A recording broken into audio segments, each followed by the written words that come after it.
Hey everyone, thanks for joining us. I'm Rafael Espinal, the Executive Director of the Freelancers Union. And no, this is not the launch of our first and new podcast, but maybe it might be.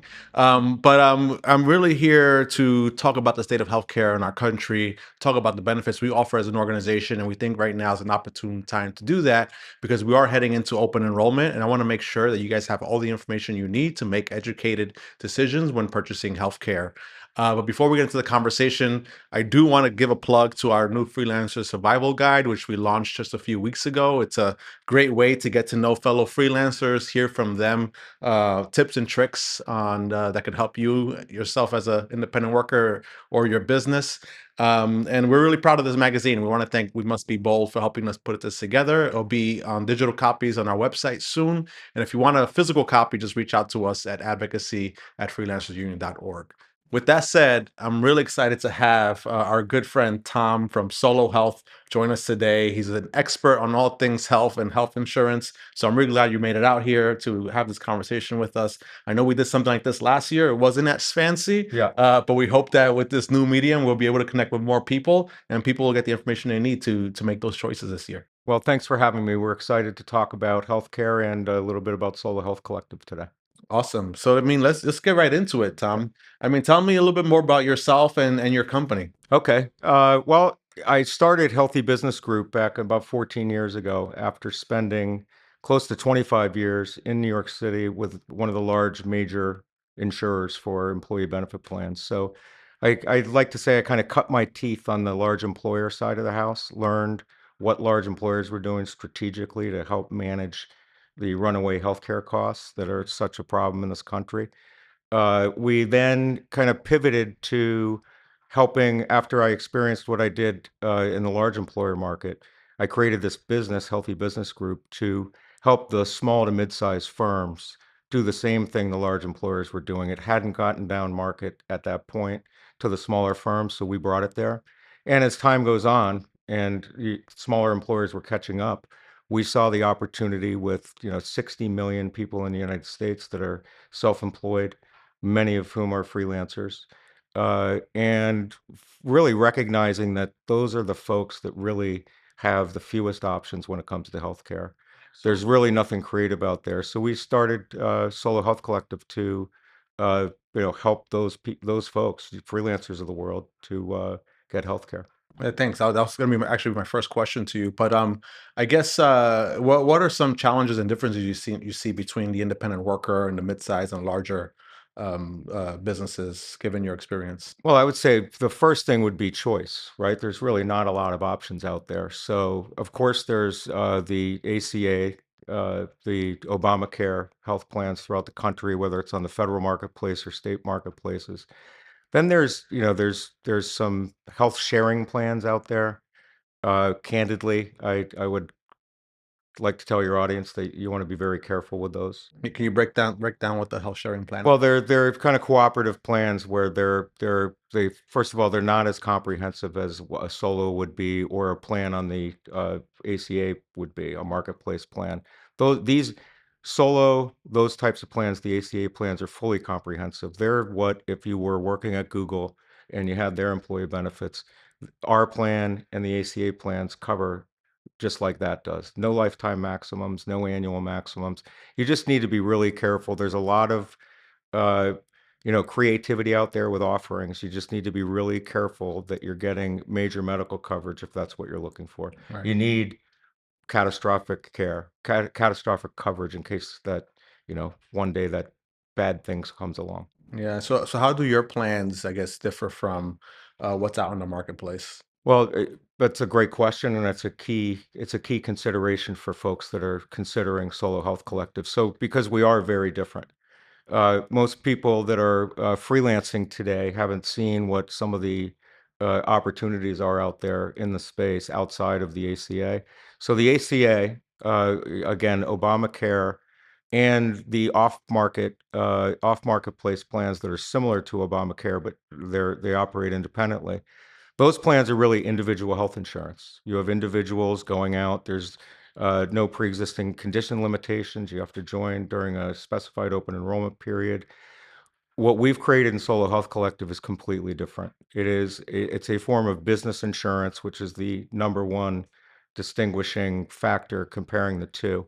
So it's your business is actually joining Solo Health Collective. Your business is establishing a self-insured program with our captive Vault Insurance Services, who runs the captive out of the licensed out of the state of North Carolina. So the key differentiator is it's individual health insurance versus the opportunity you have now to, if you're healthy and your business, your family, and the dependents and yourself, if that's who you want to put on the plan, are healthier, then we underwrite every single plan with medical health questions. And to the extent you can get through the medical questions, if you're a healthier family, it's likely that we can set a self-insured price for you that's advantageous compared to other options. So you're stressing the word business. So I imagine you're speaking to folks who have an LLC, an S corp, et cetera. How about the individual who might have just started freelancing, Sure. haven't taken those steps? Do they qualify for these plans? They do. They do. You as a freelancer, even if you're just starting out, you're running a business, right? As a freelancer, you've got to be running a business because that's what's going to pay the bills. So we would just encourage you to get an official EIN number, a tax identification number for the business with the federal government, because that's what is required as a documentation point for solo. It's got to be you're really establishing the plan for your business. Hmm. And we can help folks do that as well. It's free of charge. It's just really filling out a form on the site. Hmm.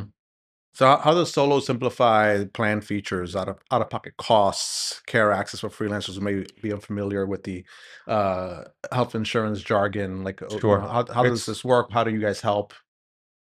Great question. It is confusing. We get it. This is not a real glamorous field that we're in, and we're here to help. We're here to kind of demystify the health insurance world for our members. So the first thing we did was we made the plan very simple.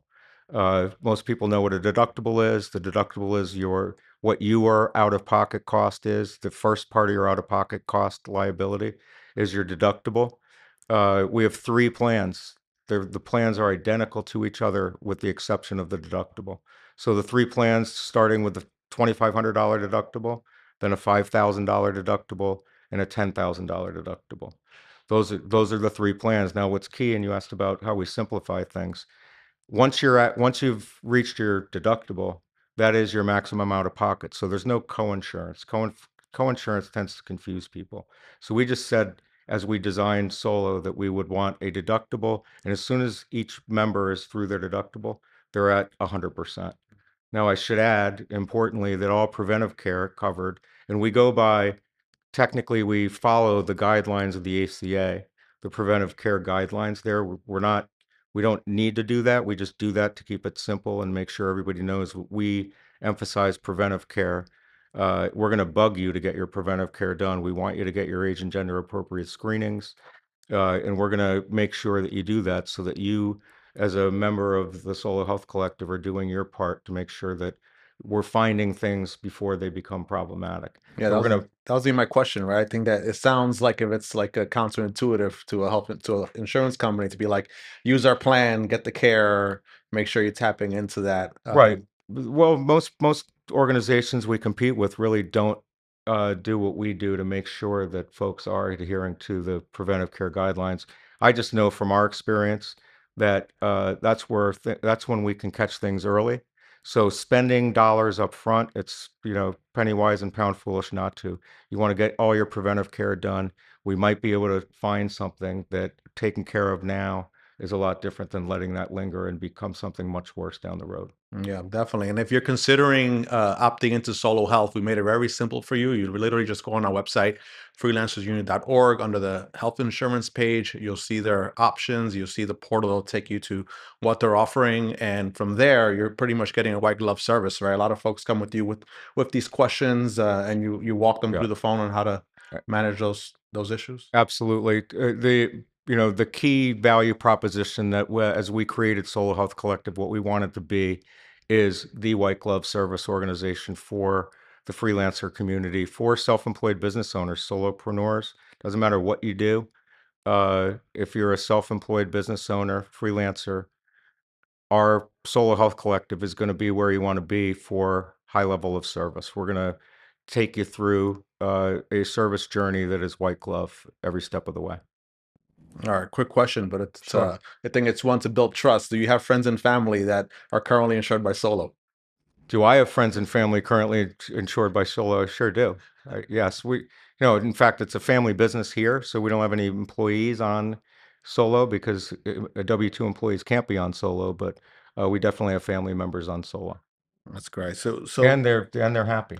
yeah, I mean, that's great, and we appreciate that. And I know in the past, in our conversations, you've mentioned that when there are instances where you believe people should go through the ACA federal marketplace, that you do encourage that as well, Oh, right? sure. Sure. We don't want to, because we are underwriting your business to see if it makes sense for you to establish a self-insured health plan based on based on our underwriting and actuarial expertise, understand your risks to be by asking certain questions. We can price your plan based on what we think you're going to have in claims, not what somebody, just an average person's going to have. So if you can't get through the health questionnaire, we don't just say, hey, sorry, we can't help. Solo Health Collective is not for you. We're going to help you. Or if you're interested, we will help you figure out what plans are appropriate for you, whether it's on the ACA or some other alternative.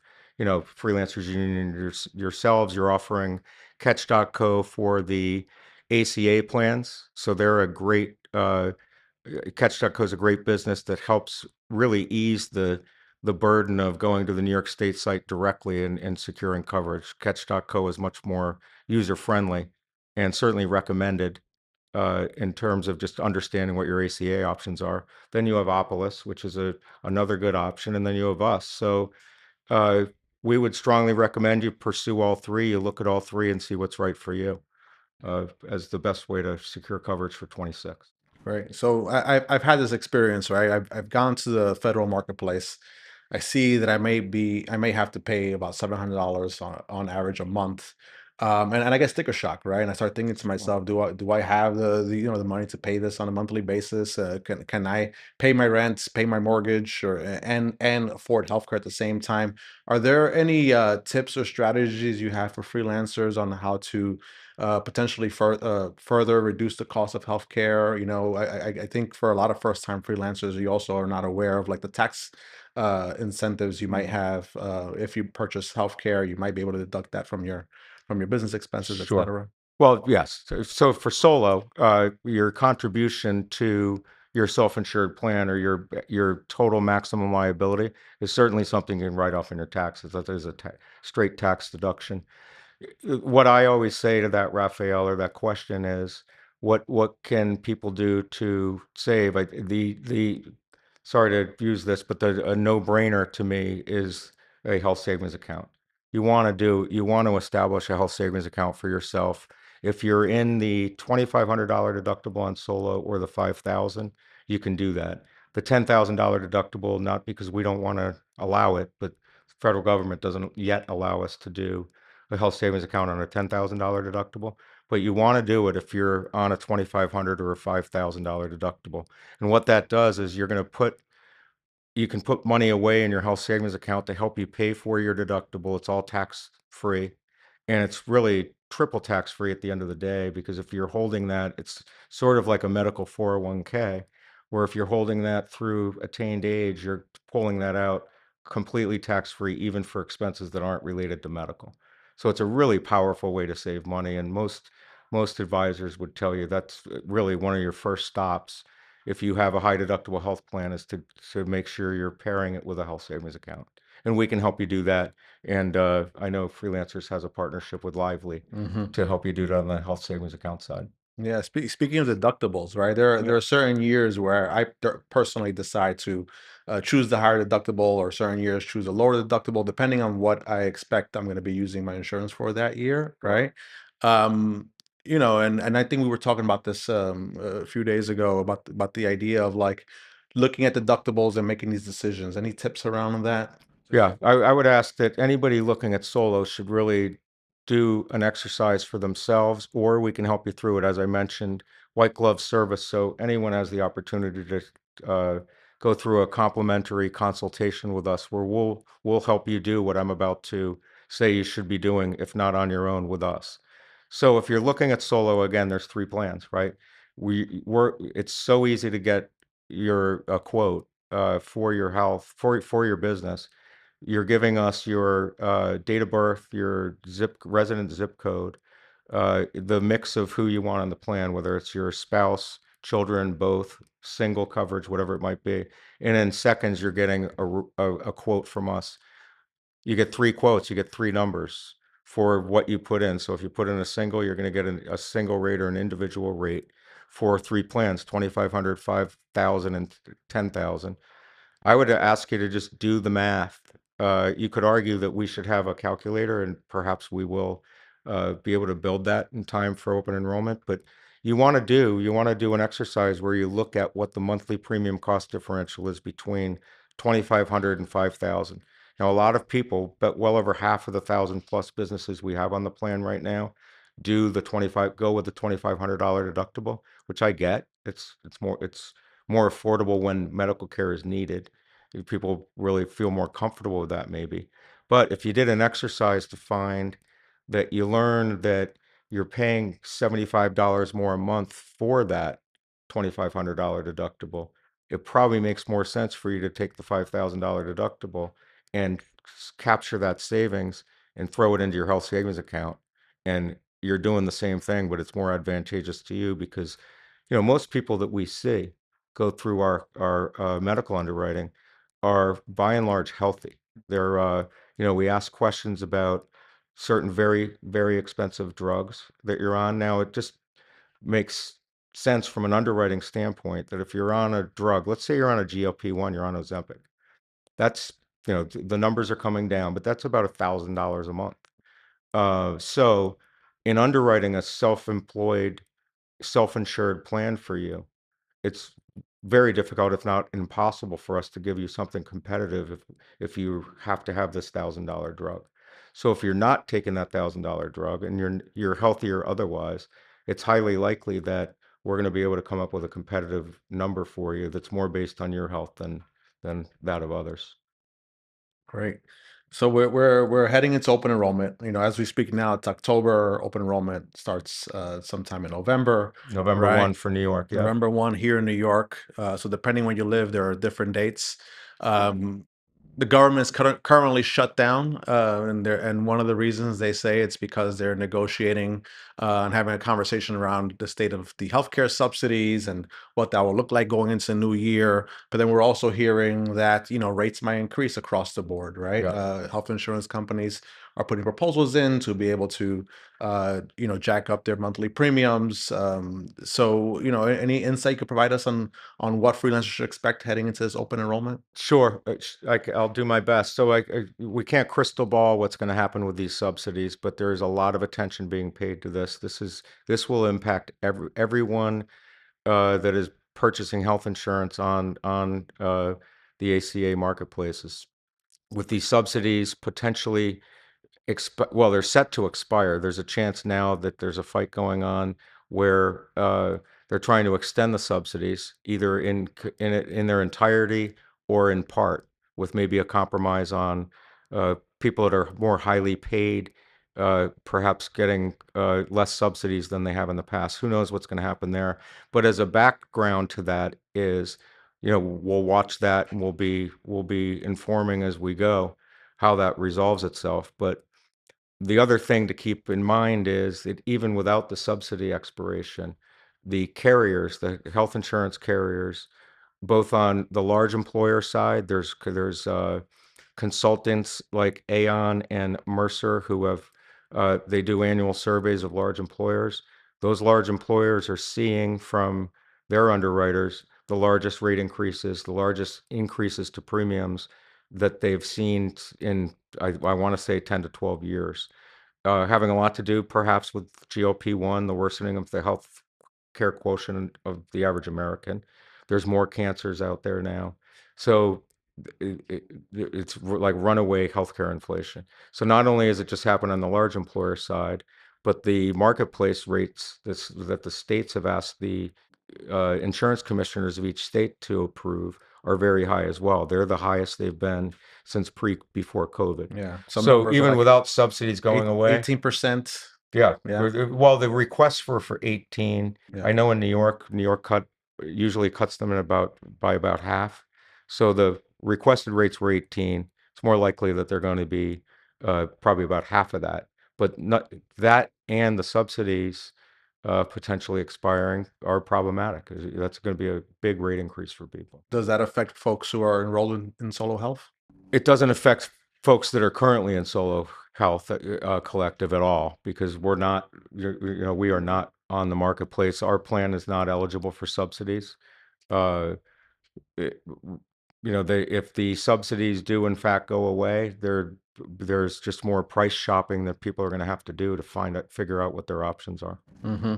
What are some common mistakes or misconceptions freelancers make during open enrollment, and how do you believe they should avoid them? Well, I think it's important that if you're seriously considering changing what you have now or getting insurance for the first time, especially if you're thinking about solo, is take us up on the offer to have this complimentary consultation. That'll help you make sure that you're dotting the i's and crossing the t's in terms of what your options are. Common mistakes are really not understanding what networks you're getting yourself into. Solo happens to be a very large, it's the largest PPO in the country with multi-plan Clarative. Uh, a lot of the ACA plans are HMOs and they're closed. You can't really travel well with them. Just got to be careful that if you're traveling a lot, you need to really consider being a PPO so that, for example, if you're in New York, you're not locked into an HMO. If you're traveling out to California on business, you want to be able to have care there. Now, all emergencies on all these plans are covered wherever you are. So I'm not talking emergency care, I'm talking about elective care. Um, just knowing the benefits, knowing what all the costs are. Like I said, our deductibles are straightforward, and then you're at 100% with preventive care being paid in full. You want to make sure you're apples to apples on your plan comparisons, because if you do have co-insurance and you're comparing deductibles, you have to look at your maximum out of pocket.